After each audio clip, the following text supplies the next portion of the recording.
we're essentially in this like incredible AI race akin to the space race of the 1960s where, the US and Russia were both trying to get to the moon or whatever, where, we're now kind of racing with China, buying up a bunch of NVIDIA chips. Google and fucking Meta and Facebook and Apple are all trying to break that seal of like, okay, how can we, ascend to that next level? Where again, I personally think that, regarding generative AI, we've kind of plateaued in usefulness, but people, these companies want to utilize it for sales and marketing. And like there's not that much more you can get from, besides what we've already gotten in the algorithms that are identifying like people's purchasing habits, just behavioral data that we've already been mined to the nth degree. Now AI is just kind of being utilized for things that, I would say are relatively toxic, and even, things that are toxic adjacent. Like, for example, you had this article where a man dies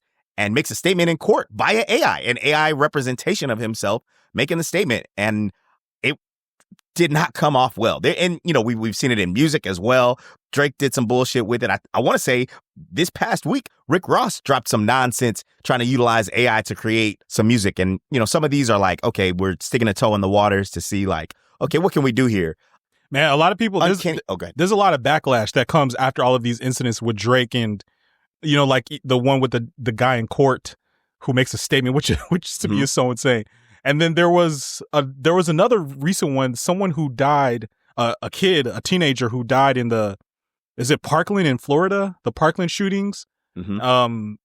Jim Acosta on the internet, YouTube, I believe, did an interview with this person's AI.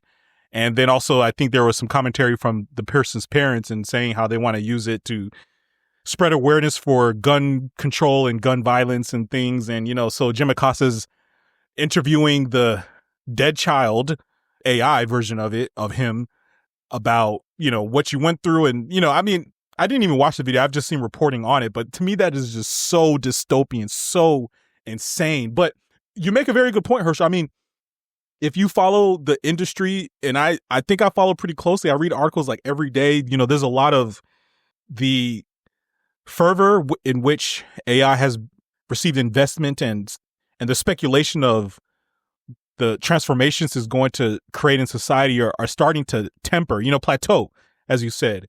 And so the companies are not trillion-dollar companies yet. They're not cashing in, except, the big major ones, Google, Amazon, Microsoft, and even still, they might not necessarily be cashing in on their AI products, but because their whole organization is like technological, they can say that they're profiting off of their AI investments. But, the startups are not trillion-dollar companies yet. It still remains to be seen how much we can really capitalize in terms of productivity and like, using tools for workplace purposes and productivity purposes. So it's like now they are sort of increasingly inching, and society too is increasingly starting to use AI for more of these like humanistic, like more philosophical or ethereal things, trying to bring someone back from the dead, right.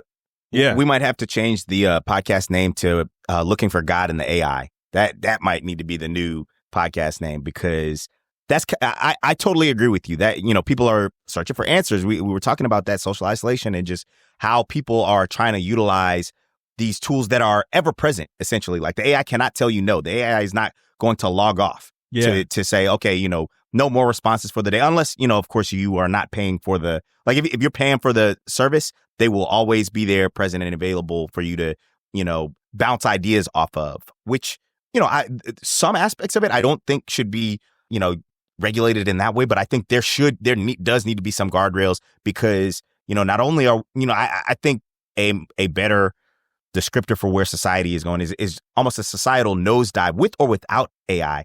And AI is just essentially accelerating that nosedive. And either we recognize, and ideally before the next generation, because again, technology is advancing so damn fast, it's going to probably need to be in the next 5-10 years. Can we pull up and kind of level off from the nosedive and figure out ways to utilize the technology available to us?